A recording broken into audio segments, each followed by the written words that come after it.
Durante la Guerra Fría, Europa Occidental se preparó para una invasión de la Unión Soviética, entrenando y armando a un ejército clandestino para luchar contra el ocupante.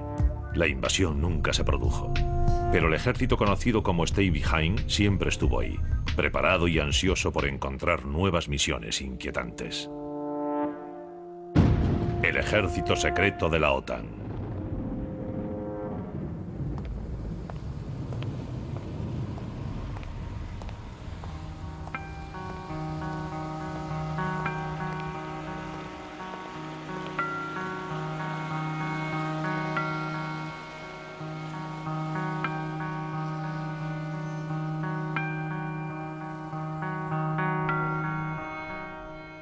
Este era el único banco de Milán que seguía abierto después de las 4 de la tarde.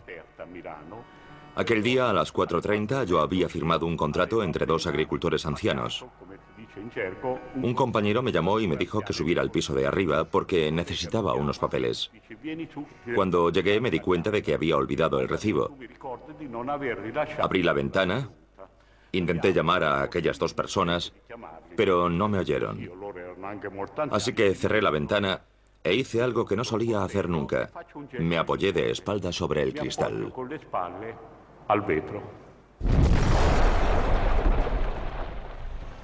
A las 4:37 de la tarde del 12 de diciembre de 1969, explotaba una bomba en la sucursal del Banco Nacional de la Agricultura en la Plaza Fontana de Milán. Fue una escena apocalíptica. Muertos, heridos, cajas de seguridad abiertas. Yo me puse a gritar, ha sido una bomba, ha sido una bomba. Hasta que uno de los comisarios me tapó la boca con la mano y me sacó fuera. 17 personas murieron y 80 resultaron gravemente heridas.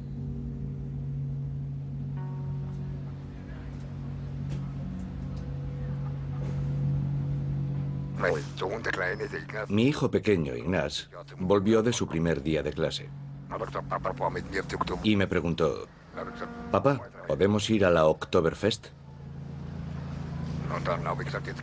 Yo le contesté que sí, que iríamos. Se subieron al tren fantasma y mi hija, que era mayor que él, se bajó llorando. Así que su hermano le llamó Miedica. Después les compré un globo y ya nos volvíamos a casa cuando, cerca de la salida, de repente... La bomba que explotó en la Oktoberfest de Múnich el 26 de septiembre de 1980 mató a 13 personas y dejó más de 200 heridos. Cuando recuperé el conocimiento, empecé a buscar a mis hijos. Primero encontré al niño y le pregunté si estaba bien. Me contestó, «No es nada, papá, solo tengo un poco de frío». Así que me di la vuelta y caminé hasta donde estaba mi hija. Su cuerpo estaba destrozado, abierto. Me dijo, y nunca olvidaré sus palabras, «Papá, ayúdame, me duele mucho». Después murió. Mi hijo tenía 2 fragmentos de bomba en la cabeza. Así que los dos murieron. Yo no hago más que preguntarme, ¿por qué?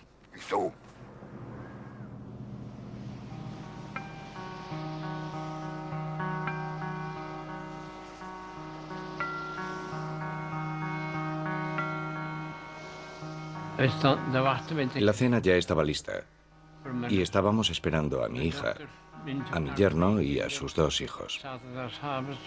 El sábado nos reuníamos toda la familia y de repente oí un tiroteo en el supermercado del Heis.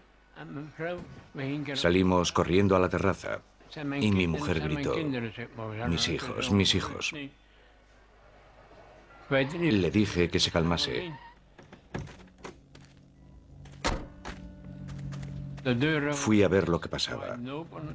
Las puertas del supermercado estaban abiertas de par en par y la gente intentaba salir. Yo quería entrar contracorriente, pero la gente me decía que no lo hiciera, que habían disparado sobre los clientes. Después me dijeron que habían matado a toda mi familia.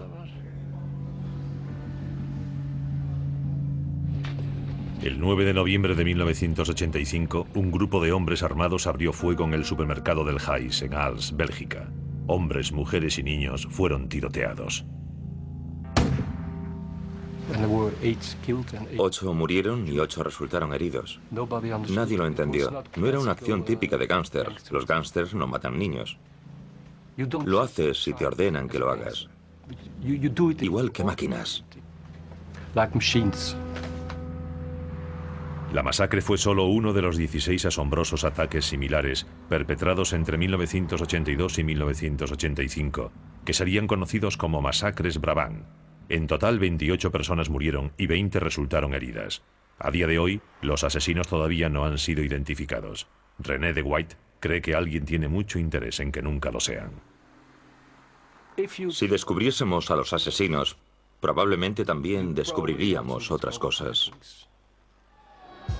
Durante un periodo de casi 15 años, Europa se vio sacudida por una serie de ataques terroristas. Las vidas de miles de personas cambiaron por completo. Pero a día de hoy, estas atrocidades siguen siendo un misterio. La bomba colocada en la Plaza Fontana de Milán fue uno de los peores ataques, pero 40 años después nadie ha sido condenado por este crimen.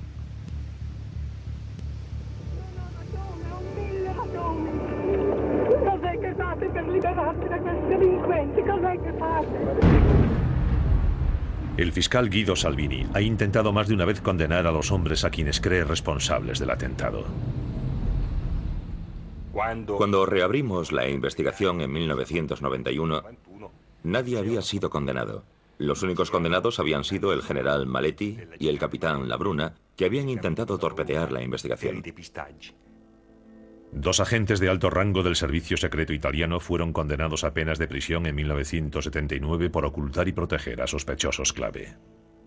Los servicios secretos habían obstruido el trabajo de la autoridad judicial, ocultando pruebas y enterrando informes. Y cuando ciertas personas quisieron hablar, se decidió que lo mejor era cerrar la fuente, amordazarlos y comentar: no queremos oír lo que tienen que decir.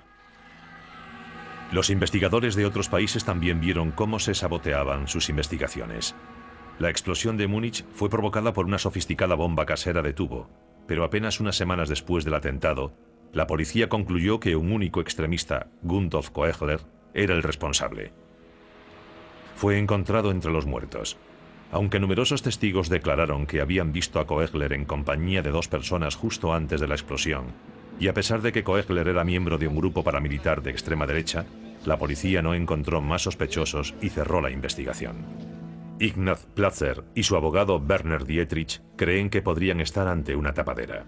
Quieren que se reabra la investigación. Muchos de los testigos que fueron interrogados por el Departamento de Investigación Criminal declararon: nos hicieron sentir como si fuésemos los criminales. Nos interrogaron con tal dureza que tuvimos la impresión de que los investigadores tenían su propia teoría y que nuestras pruebas, que la contradecían, no eran bienvenidas y, por lo tanto, fueron tachadas de irrelevantes o poco fiables. Había algo sospechoso en esta historia y la policía dejó de investigar. Quiero justicia, quiero a los verdaderos asesinos. Durante muchos años se pensó que los atentados en Europa eran hechos aislados, obra de terroristas locales. Pero ahora hay indicios de una explicación más siniestra.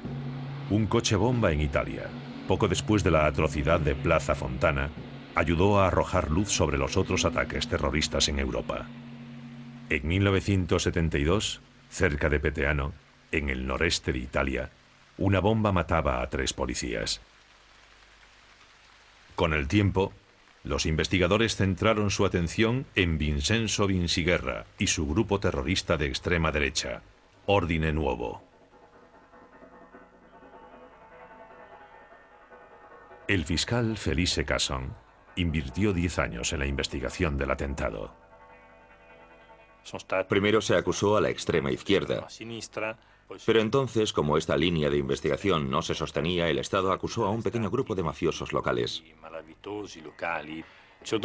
Llegado un momento, quedó claro que los carabinieri, los servicios secretos, la policía e incluso la magistratura de Gorica habían tenido un papel destacado a la hora de torpedear la investigación. Los investigadores descubrieron que miembros de los carabinieri y de la judicatura de Gorica habían manipulado y eliminado pruebas en un intento de implicar a extremistas de izquierdas. Fue en realidad todo el aparato del Estado en su totalidad el que tapó los movimientos de estos neofascistas que llevaron a cabo la masacre. Vincenzo Vinciguerra cumple cadena perpetua por el atentado de Peteano.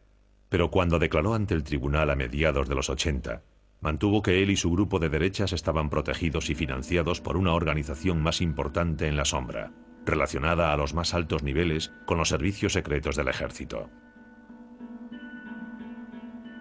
En su momento las declaraciones de Vinciguerra fueron desoídas, pero Casson, que le había llevado a juicio, siguió investigando. En 1990 tuvo acceso a los archivos del Servicio de Inteligencia Militar italiano y descubrió inesperadamente documentos que revelaban una organización de alto secreto. Descubrimos la existencia de una estructura clandestina secreta dirigida por el jefe de los servicios secretos italianos, cuyo nombre en clave era Gladio Stay Behind. Casson descubrió documentos que relacionaban a esta fuerza misteriosa con la OTAN. El primer ministro italiano, Giulio Andreotti, se vio obligado a explicarlo en público, provocando un monumental escándalo en toda Europa. Admitió que esa organización secreta, Gladio, existía y reveló que formaba parte de una red mucho más amplia de ejércitos Stay Behind secretos, coordinados por la OTAN en toda Europa durante la Guerra Fría.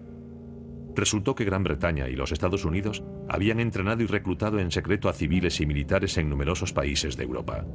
Su papel, según la versión oficial ofrecida por Andreotti, era formar un movimiento de resistencia en caso de una invasión soviética. El Stay Behind en Europa fue organizado por la OTAN. Se pretendía crear una organización que, en caso de una invasión soviética de Europa Occidental, tuviese en cierta medida una estructura.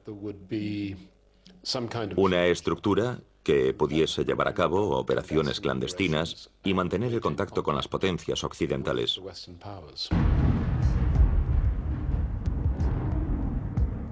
Era una época muy diferente de la actual. Estábamos todavía en plena Guerra Fría, estábamos en plena confrontación entre el este y el oeste. Europa estaba verdaderamente dividida en dos. La gente siempre estaba pensando en una posible confrontación entre la OTAN y los países del Pacto de Varsovia. La Guerra Fría en ese sentido es un periodo en el que no hubo paz. Esta era una guerra fría, y la gente en la Guerra Fría moría de diferentes maneras. La conferencia de Yalta de 1945 había dividido al mundo en dos bloques. Aliados y soviéticos no se detendrían ante nada para mantener su influencia en sus respectivas esferas. En los primeros años posteriores a Yalta y al final de la Segunda Guerra Mundial, los temores de los Estados Unidos se basaban en la brutal ocupación por parte de la Unión Soviética de los países del este de Europa y de Alemania del Este. Russia's gigantic military machine stood almost intact, by far the biggest still left in the world. La principal preocupación de los aliados era que los soviéticos avanzasen sobre el resto de Alemania y que incluso cruzasen el Rin. El historiador Daniel Ganser es el primero que ha analizado las redes Stay Behind que había en Europa. Los mandos de la OTAN sabían que la Unión Soviética tenía muchos recursos humanos en suelo europeo, de modo que podría llegar muy rápidamente al Atlántico. Y si se produjese esa situación, tendrían que volver a acceder al territorio, y eso era difícil. Así que se dijeron, ¿por qué no lo hacemos antes? Creamos escondites de armas, ponemos armas, munición y oro, todo lo necesario en esos escondites. Así tenemos a personas ya entrenadas y que ya se conocen, y podrían estar muy activas en caso de una invasión soviética. En términos generales, una organización, una vez creada, nombraría a individuos de confianza que serían reclutados para participar en el Stay Behind. Después, recibirían entrenamiento, y algunos irían a Inglaterra, a Fort Monckton, donde están las instalaciones de entrenamiento de las SAS, en las afueras de Gosport. Allí les enseñarían técnicas de espionaje, comunicaciones clandestinas, exfiltración, técnicas de infiltración, y aquellos que terminasen el curso volverían a sus actividades normales. Muy probablemente actuarían como reservistas. El concepto Stay Behind nació de la experiencia en la Segunda Guerra Mundial de la Ejecutiva de Operaciones Especiales, una rama del servicio secreto británico MI6. La ejecutiva de operaciones especiales tenía como función principal el sabotaje en Europa. Trabajaba con redes en Francia, Bélgica. Su intención era desbaratar las líneas alemanas de suministros, volar trenes, etc. Poco después del final de la guerra, estas mismas redes se volvieron contra los rusos. Los estadounidenses llegaron a finales de la década de 1940 con un montón de dinero. Tenían los recursos, tenían el equipo, podían superar al MI6 en todos los campos. We're going to send the men who can train them to fight that kind of war. And we have these men, experts in this kind of guerrilla warfare? You bet we have.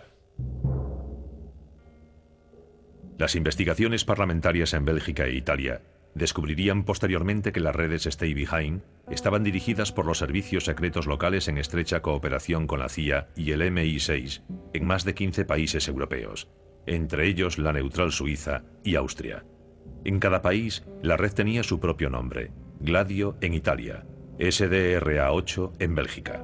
En Alemania se llamaba Überrollagenten. Los soldados de a pie de Gladio fueron reclutados en toda una variedad de frentes. No es posible estereotipar a las personas que participaron en Gladio, porque varían de país a país. El tipo de persona también varía dependiendo del terreno, de modo que podrían ser guardas forestales que trabajaban en las montañas o en los bosques, esquiadores, quién sabe, y en otros lugares eran claramente más urbanos. La mayoría estaban convencidos de que el comunismo era una amenaza, de modo que eran gentes de derechas, a veces de extrema derecha, pero también teníamos conservadores, católicos que solo querían defender a su país.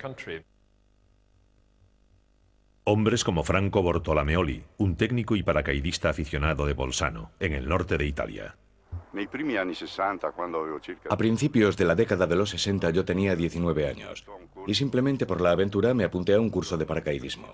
Un día el presidente de la asociación se me acercó y me dijo: si nuestro país fuese invadido por una potencia extranjera, ¿estarías dispuesto a hacer algo? Yo inmediatamente contesté que sí. Bien, ha sido aceptado. Pregunté: ¿aceptado por quién? Cuanto menos sepas, mejor. Nuestra función no era detener al Ejército Rojo porque no habríamos sido capaces de detener a nadie, sino ayudar a la gente que viniese a ayudarnos a entrar en territorio ocupado.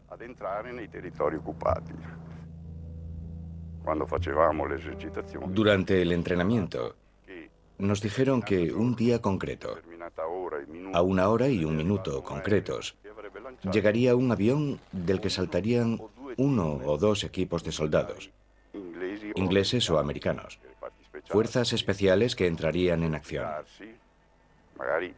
La hipótesis era que tal vez tendrían que tomar un cuartel del ejército invasor. Al igual que en Italia, la red belga Stay Behind se entrenaba en secreto durante maniobras militares regulares. Jean-Claude Marlet era el comandante del cuartel de Bielsheim. En los años 80, esta era la sede de las maniobras de entrenamiento anuales del ejército belga, denominadas Oesling. En las maniobras Oesling participaban efectivos de Bélgica, de Luxemburgo y de las fuerzas especiales estadounidenses destinadas en Alemania. De modo que había efectivos tradicionales, pero también secretos, efectivos ocultos, efectivos con motivaciones y técnicas extremadamente confidenciales. Eran unas maniobras prácticamente secretas. Sin embargo, se realizaban dentro de actividades absolutamente regulares. Pero lo que ocurría durante las maniobras era otra cosa.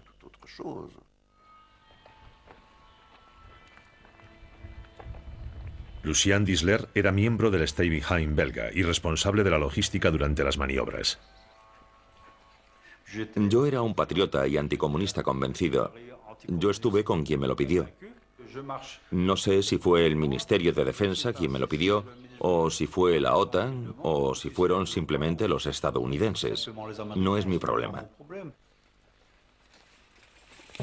La noche del 12 de mayo de 1984, el cuartel Ratz en Bielsheim, al este de Bélgica, fue atacado por un grupo de hombres perfectamente entrenados.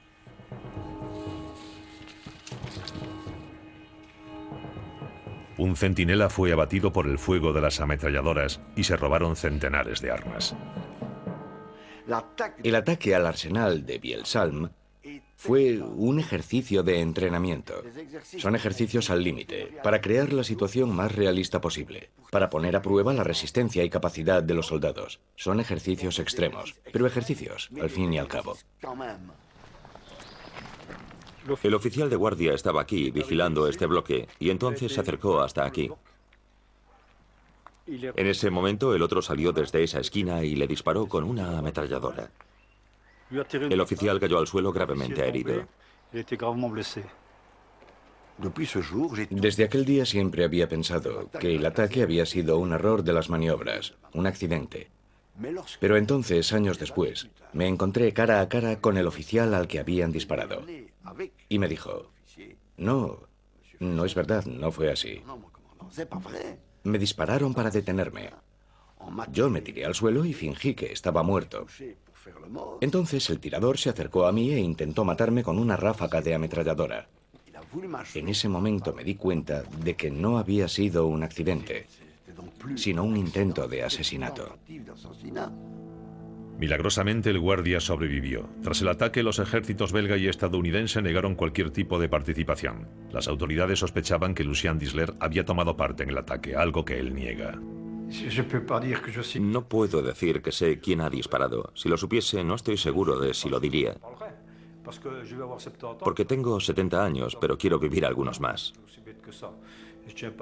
Es sencillo, no quiero aparecer muerto, colgado de un árbol, como un amigo mío en el sur de Francia. Sé las técnicas que utiliza esta gente. Jean-Claude Marler cree que el asalto a Vielsalm y la acción en el supermercado de Brabant podrían estar relacionados. Mucho antes de mí ha habido altos magistrados, policías serios e investigadores que han encontrado semejanzas entre el asalto a Vielsalm y los asesinatos de Brabant. Yo he analizado minuciosamente la forma en que intentaron matar al centinela de Vielsalm y cómo murieron algunas de las víctimas de Brabant.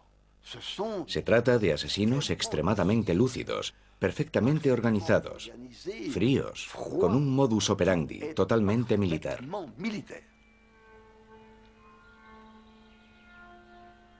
El reclutamiento de todo tipo de personas para sus grupos paramilitares fue una tradición iniciada por los aliados en los años inmediatamente posteriores a la Segunda Guerra Mundial.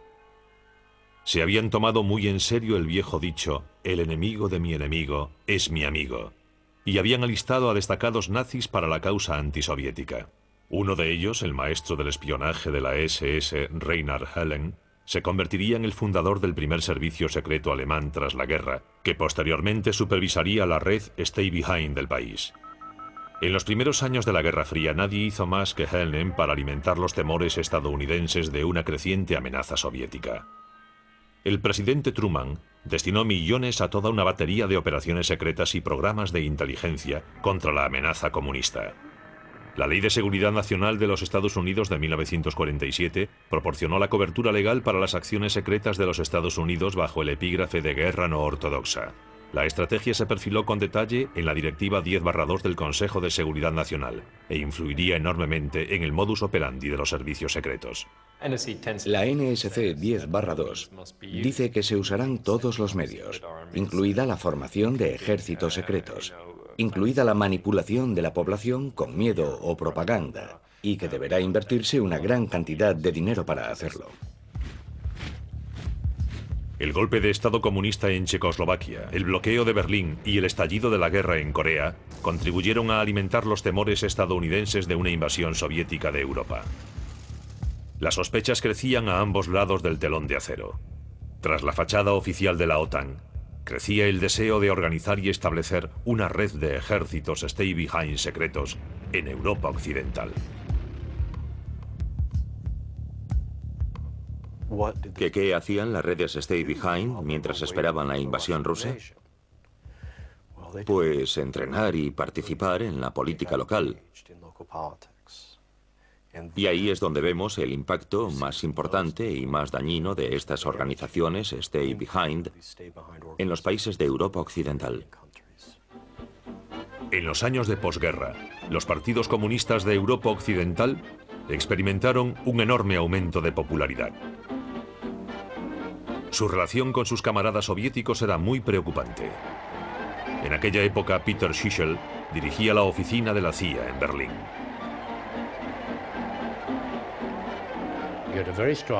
Teníamos un partido comunista italiano muy fuerte, un partido comunista francés fuerte, y había una sensación de inseguridad, porque sabíamos que los rusos se servían de estos partidos comunistas para su acción política. A medida que aumentaba el riesgo de una victoria política comunista, la estrategia de Stay Behind dejó de pensar en la amenaza de una invasión para centrarse en el enemigo interior. El documento más importante para un historiador ahora mismo está fechado el 1 de junio de 1959.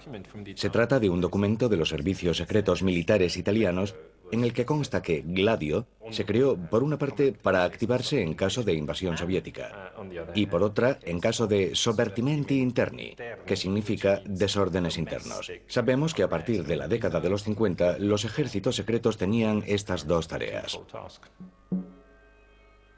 Algunas de las primeras pruebas del papel de los ejércitos secretos de la OTAN en la subversión política las encontramos en un escándalo alemán de la década de 1950.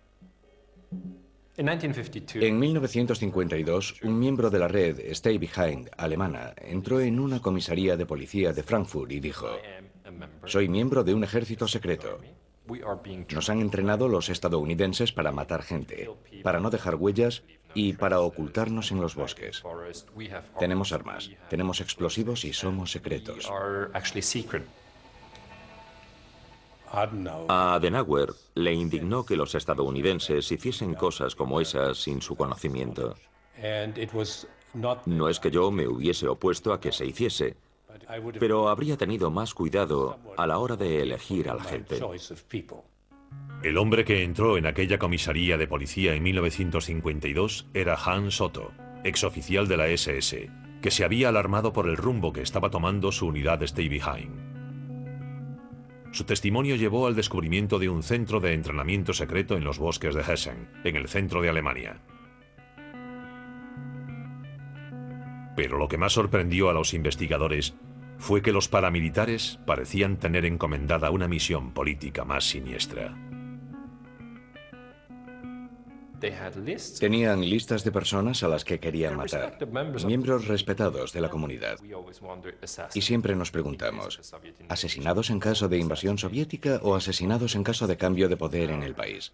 Y en ese momento, todo el mundo pensó que habría una investigación minuciosa del Stay Behind alemán. Pero no hubo tal investigación. Tras algunos contactos diplomáticos entre los Estados Unidos y Alemania, los 100 presuntos conspiradores, todos de extrema derecha, fueron puestos en libertad.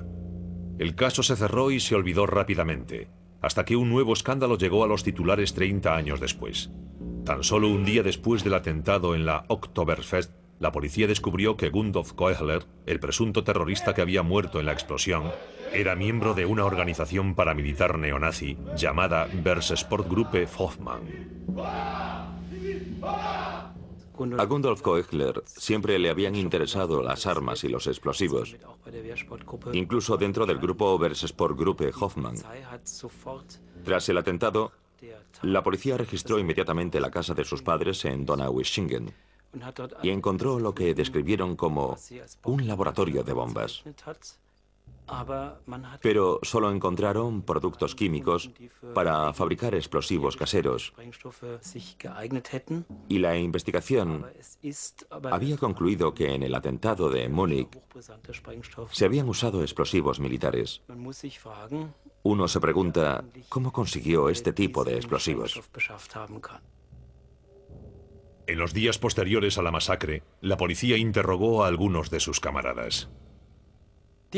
Y esta gente, durante el interrogatorio, declaró: «Conseguimos nuestras armas y explosivos a través de otro extremista de derechas. Su nombre es Heinz Lemke». Y lo curioso es que nunca lo investigaron.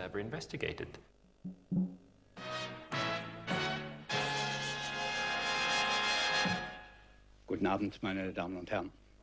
Das Ausmaß der von Rechtsextremisten angelegten Waffenlager in der Lüneburger Heide ist größer als bisher angenommen wurde. Un año después del atentado de la Oktoberfest de Múnich en 1981 en los bosques de Lüneburg, en el norte de Alemania, Unos excursionistas encontraban por casualidad un enorme arsenal que pertenecía al guarda forestal Heinz Lemke. Lemke era un activista de derechas con amplios contactos con el mundo neonazi alemán. El Servicio Secreto de Alemania del Este, la Stasi, había indicado la localización exacta de los transmisores usados por los grupos Steibenheim de Alemania Occidental. Uno de ellos fue encontrado en Lüneburg, muy cerca de la casa de Lemke y de los lugares donde se encontraron las armas. Escondites de armas como esos formaban parte de una estrategia europea, eso está claro. Y si se llegase a investigar cómo había hecho Lemke todo aquello, ¿hasta qué punto tenía armas y explosivos a su disposición? ¿Y hasta qué punto eran similares o idénticos a los explosivos usados en el atentado de la Oktoberfest? La investigación habría dado resultados. Tras su detención, Lemke informó a los investigadores de la existencia de 30 escondites más de armas. Dijo que estaba dispuesto a dar los nombres de sus jefes, pero antes de que pudiese testificar, apareció muerto, colgado del techo de su celda. Su muerte establece una conexión escalofriante con los asesinatos de Brabant, en Bélgica. Allí las pruebas también apuntan a una conexión con una organización paramilitar. El comisario de policía, Eddie Vos, ha investigado durante varios años los asesinatos de Brabant. Descubrimos que había un modus operandi concreto y que cada persona tenía un papel en la acción. Hay un hombre que empieza a disparar inmediatamente y su forma de disparar y de colocarse me hace pensar en alguien que ha sido entrenado para manejar un arma. Un informe del Parlamento belga de 1990 concluyó que los asesinos tenían que haber sido miembros o exmiembros de las fuerzas de seguridad, extremistas de derechas que disfrutaban de un alto nivel de protección. Para ser un asesino de Brabant, habría que formar parte de una cierta élite. Pero eso no es todo. Habría que tener garantizada la impunidad. Cuando una comisión de investigación intentó establecer vínculos concretos con el ejército Steibenheim belga, el SDRA-8, el jefe de los servicios secretos del ejército se negó a revelar los nombres de los soldados Steibenheim. Había pruebas de la conexión con una red neonazi llamada Westland New Post, WNP. Su líder, Paul Latinus, confirmó que le habían pedido que formase un grupo de paramilitares anticomunistas, pero se negó a decir quién le había ordenado la misión. Posteriormente, declararía haber estado a sueldo de los servicios secretos estadounidenses. Efectivamente, había similitudes entre la red Steibenheim y la red creada por la WNP. Había varios soldados y exsoldados en la WNP que creían que trabajaban para el Estado o que se consideraban agentes del Estado. Poco después de la última masacre de Brabant, Latinus fue detenido. Pero antes de que pudiese hablar, como Lemke en Alemania, también él sería encontrado muerto en su celda con un cable de teléfono alrededor del cuello. ¿Pero por qué querrían ejércitos secretos de derechas aterrorizar a países tranquilos como Bélgica, Alemania e Italia en el corazón de Europa Occidental? La respuesta está en un cambio en el concepto de Guerra Fría. El final de la crisis de los misiles cubanos de 1962 había traído cierta estabilidad. Una invasión convencional soviética de Europa Occidental ya no parecía probable a la vista de las tablas a las que se veían abocados el este y el oeste en su partida de ajedrez con misiles nucleares. Ahora los Estados Unidos estaban decididos a establecer o ampliar sus bases en Europa, e Italia era un lugar clave. Pero la política italiana era inestable. La izquierda seguía ganando terreno y tenía capacidad para desbaratar los planes de Washington. Richard Gardner trabajó en Italia representando a varias administraciones estadounidenses durante más de 20 años.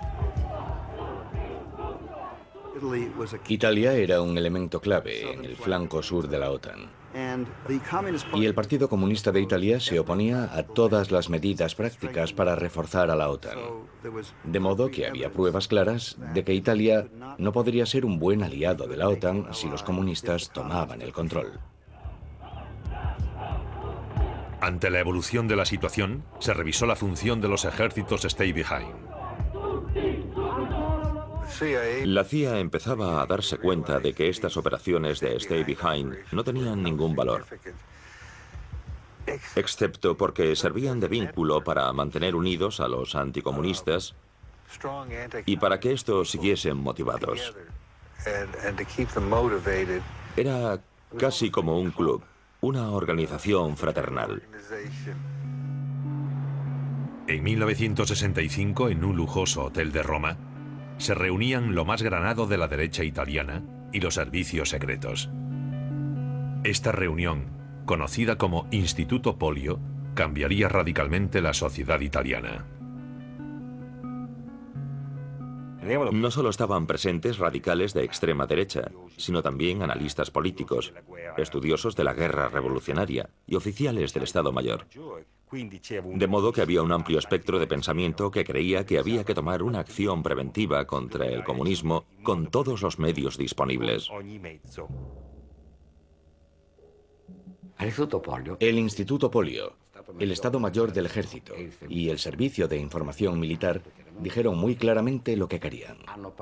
Hablaron de una cuarta dimensión de la guerra. La cuarta dimensión de la guerra, que llega tras la primera fase de la guerra terrestre, la segunda fase de la naval y la tercera fase de la aérea. La cuarta dimensión de la guerra es la que se encarga de la conquista de los corazones y las mentes de la población. Esta es una guerra que se libró y que se sigue librando hoy en día, también a través de conflictos de baja intensidad, incluso con la utilización de lo que definimos inapropiadamente como terrorismo. Varios grupos diferentes fueron convocados a tomar parte activa en esta cuarta fase y en la lucha contra el comunismo. Entre ellos se encontraba la red Stay Behind italiana, Gladio, algunos de cuyos miembros empezaron a involucrarse activamente en la subversión política. El militante de a pie, el soldado de Gladio, no sabía quién tenía por encima en la escala jerárquica sobre su cabeza. Pero cuando pensamos que los jefes de Gladio estaban en contacto con los de todos los servicios y con los de los diversos movimientos, eso nos hace pensar que tal vez la dirección venía de más arriba. Tras la reunión del Polio en Roma, Italia se vio sacudida por una serie de atentados con bomba. Al principio solo hubo daños materiales, pero con la masacre de Plaza Fontana en 1969 comenzaba uno de los períodos más oscuros en la historia italiana. Algunos historiadores creen ahora que formaba parte de un proyecto secreto semioficial conocido como la Estrategia de la Tensión. La estrategia de la tensión fue un fenómeno complejo en el que las diferentes figuras que participaron no compartían los mismos objetivos. Había grupos de extrema derecha que realmente querían destruir el sistema democrático con un golpe de Estado, como en otros países.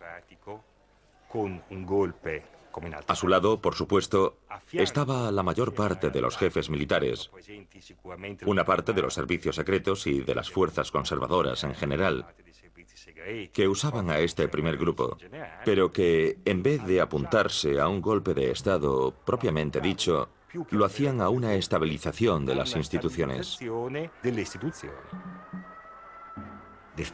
Desestabilizar el orden público para estabilizar el orden político y para justificar una intervención represora que sería recibida con alivio por la población. La gente quiere vivir en paz, quiere andar tranquila por la calle. No quiere correr el riesgo de entrar en un banco o subirse a un tren y morir porque un asesino desconocido ha puesto una bomba.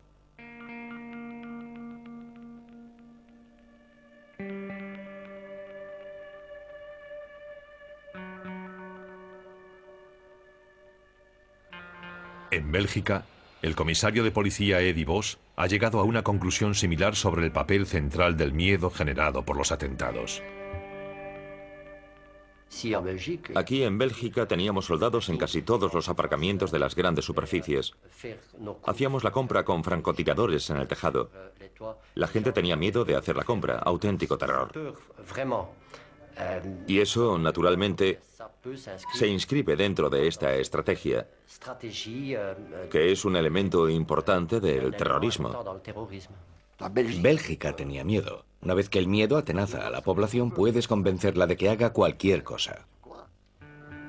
Los asesinatos en la Bélgica de 1980 tuvieron lugar en una época de inestabilidad política.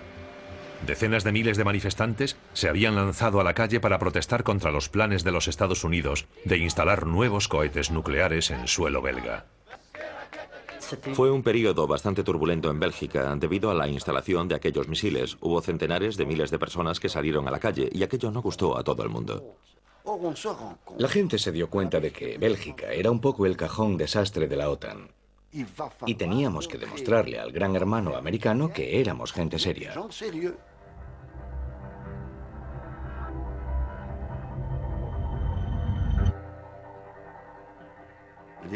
Los asesinatos de Brabant se terminaron porque habían cumplido su misión. El shock emocional fue suficiente para que el Estado belga saliese de su estado de letargo y se reforzase. Es así. En Alemania, la bomba de la Oktoberfest también explotó en un momento crucial.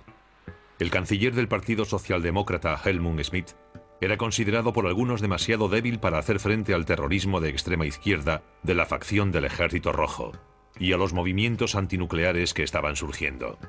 Según la prensa, elementos del servicio secreto estaban decididos a llevar a un hombre de la línea dura, Franz Josef Strauss, al poder. Los investigadores creen que la Stay Behind usó la estrategia de la tensión para desacreditar a la izquierda y animar a la población, acobardada por el terrorismo, a entregar el poder a gobiernos centristas fiables en Europa Occidental, pero no en Gran Bretaña. Los servicios secretos del Reino Unido son una organización independiente y no pueden participar en política partidista. Hay muchas personas que trabajan en los servicios secretos y que son de izquierdas. Y me imagino que su participación con la derecha ha sido simplemente para penetrar en las organizaciones políticas. Los servicios de seguridad no tienen órdenes y que yo sepa nunca han saboteado organizaciones políticas.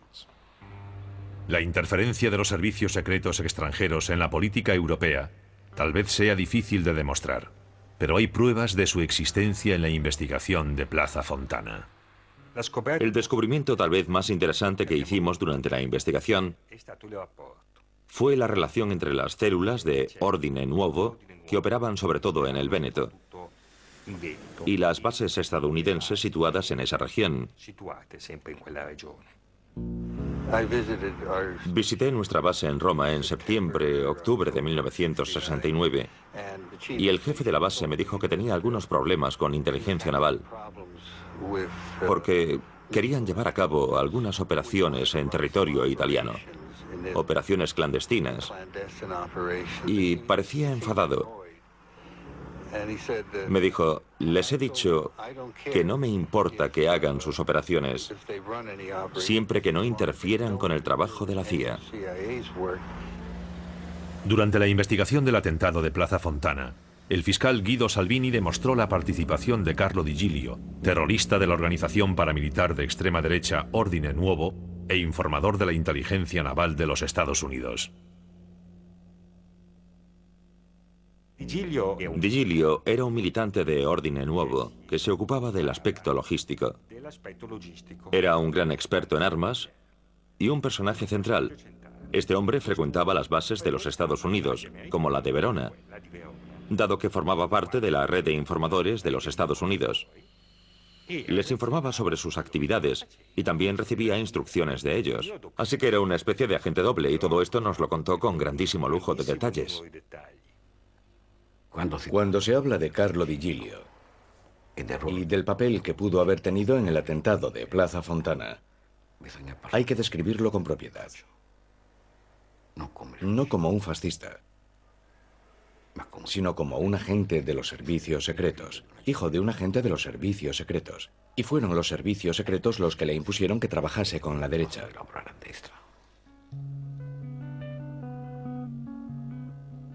Di Giglio reconstruyó para nosotros todas las fases que llevaron a Plaza Fontana. Nos habló de una casa donde preparó las bombas y nos contó cosas de Plaza Fontana, pero no todo. Porque él, como técnico, ayudó en la preparación de los explosivos, pero se quedó en Mestre cuando el coche con las bombas inició su viaje hacia Milán.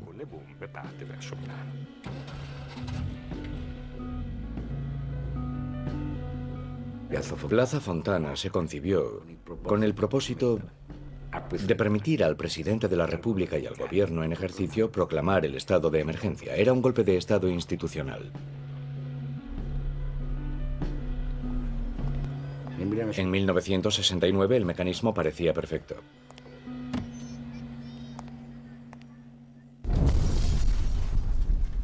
El culpable de la masacre de la Plaza Fontana fue identificado inmediatamente como el anarquista Pietro Valpreda. Valpreda, adesso non facciamo nominativi e non mi fate stare nominativi perché indubbiamente tutto questo è ancora coperto dal segreto istruttorio. Solo posso dire questo che... Pero la opinión pública no se creyó esa teoría y sospechó que era un montaje. Durante 3 días el país estuvo paralizado, pero el presidente italiano no declaró el estado de emergencia que Vinciguerra y sus camaradas habrían deseado. Pero este no fue el final a la estrategia de la tensión.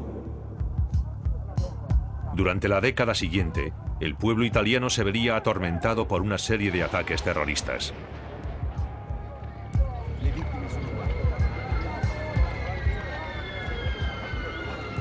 El clímax llegó con el atentado en la estación de Bolonia, que dejó 85 muertos y más de 200 heridos.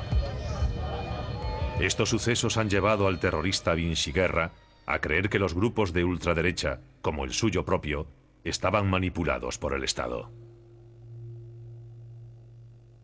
Cuando me opongo al discurso que dice que la serie de masacres que se produjeron en Italia fueron cosa de fascistas, lo hago porque sé que todos esos atentados fueron perpetrados por hombres que trabajaban para el aparato del Estado. Estaban todos relacionados con el aparato y siempre fueron protegidos y ocultados por ese aparato. A pesar de los más de 20 juicios, casi todos los acusados de participar en los ataques terroristas se habían librado de la cárcel. Hombres como Gianni Maletti, un cargo importante de los servicios secretos italianos, que fue condenado por proteger a los terroristas de Ordine Nuovo, pero que huyó a Sudáfrica antes de cumplir su condena. Odelfo Sorsi, de quien se sospecha que planeó el atentado de Plaza Fontana, pero que ahora vive en Japón. Durante años he estado convencido de que puedes cometer errores de buena fe.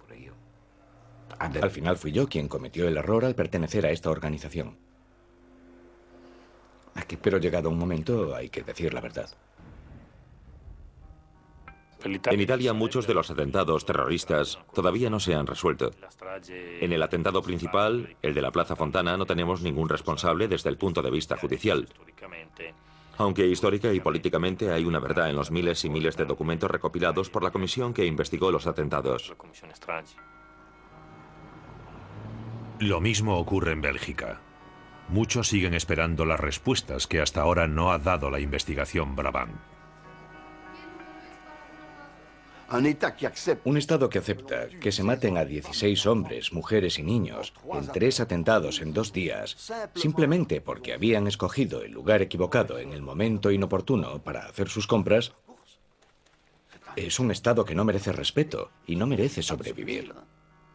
¿Cómo quieren que un pueblo tenga confianza en el futuro cuando asesinan a tiros a 16 personas en el espacio de unos minutos y a nadie le importan los resultados?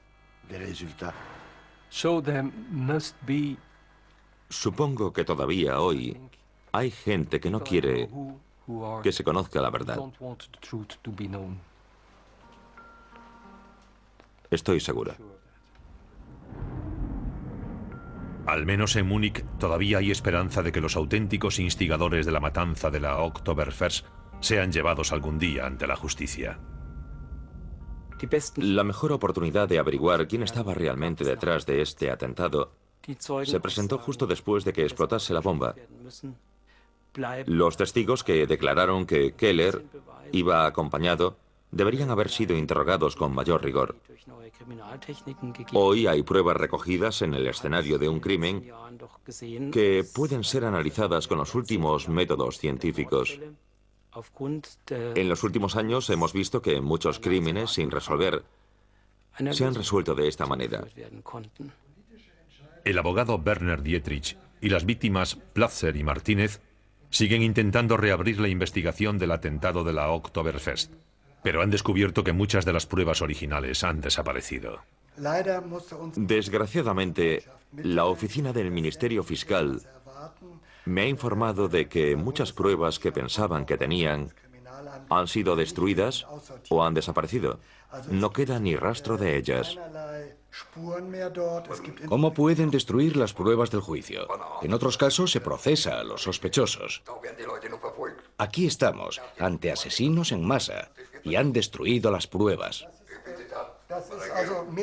Es bastante inusual que en una investigación que no ha prescrito ni se ha cerrado judicialmente, los fragmentos de bombas y los restos corporales se destruyan. La pregunta es qué tipo de intereses se ocultan tras todo esto y qué se quiere tapar. Seguiré luchando hasta que aparezcan los culpables.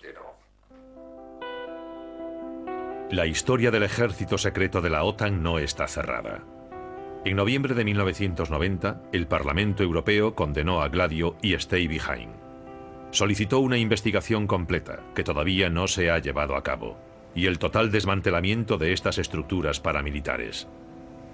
Pero casi 20 años después, no hay ninguna prueba de que estos ejércitos secretos hayan sido licenciados. Esas personas a las que les entusiasman las operaciones secretas deberían recordar, en primer lugar, que no son secretas durante mucho tiempo. Y deberían preguntarse, si su operación se hiciese pública, ¿cuál sería la reacción no solo en los Estados Unidos, sino en el país involucrado? ¿Qué haría eso a la autoridad moral de los Estados Unidos? El legado de Stay Behind es que las tácticas que crearon estas redes en un primer momento siguen en vigor y continúan usándose hoy en día.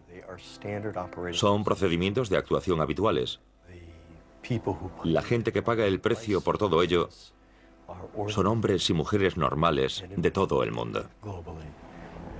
El miedo a un enemigo como el comunismo había creado un arma secreta que parecía actuar fuera de control. Tal vez las guerras contra los nuevos enemigos del siglo XXI traigan pesadillas similares que tendrán que ser investigadas por las generaciones futuras.